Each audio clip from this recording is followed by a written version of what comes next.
এটি একটি বাংলা খবরের চ্যানেল। খবর দেখতে হয়, না হলে পিছিয়ে পড়তে হয়।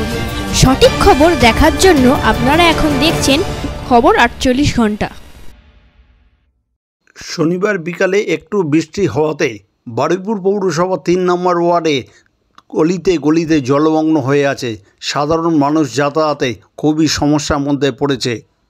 ভাই ভাই সংঘ খেলার মাঠের আশেপাশে গলিতে শাহজাহান রোডের কাছে হাজির পুকুর পাড় দেওয়ালে ছিল, সেটি ভেঙে তলিয়ে গেছে।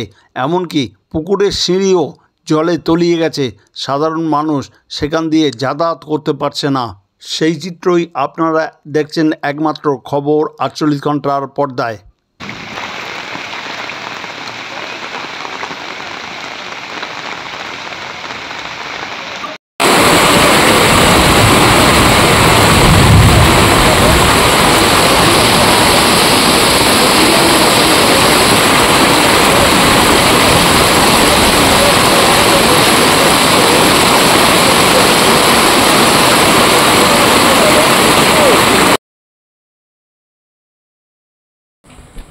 3 নম্বরে মানুষের খুবই অসুবিধা হচ্ছে এই জল জমা নিয়ে। মানুষের ঘরে জল জমে যাচ্ছে, জল ঢুকে যাচ্ছে ঘরের ভিতরে। আজকের যে আমাদের যে হাজি সাহেবের পুকুর রয়েছে, হাজি সাহেবের পুকুরে যে দেয়ালটা ছিল, দেয়ালটা ভেঙে পড়ে গেছে, রাস্তাও অর্ধেক নিয়ে পড়েছে পুকুরে। এর দায় পৌরসভা কাউন্সিলর 3 নম্বর ওয়ার্ডের পৌরসভার চেয়ারম্যানের এর দায়।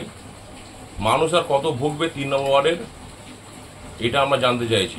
লোক আর যেতে পারছে না রাস্তা থেকে, এত 1 হাঁটু করে জল জমে গেছে 3 নম্বর ওয়ার্ডে। একটু বৃষ্টি হলেই জল জমে যাচ্ছে 3 নম্বর ওয়ার্ডে। আমাদের ড্রেনের কোনো ব্যবস্থা নেই 3 নম্বর ওয়ার্ডে। আর যে ড্রেনের জলগুলো যে ডোবায় গিয়ে ভর্তি হতো, সেই ডোবাগুলো বন্ধ করে প্রমোটিং করা হচ্ছে। হ্যাঁ, বেআইনিভাবে নির্মাণ করা হচ্ছে।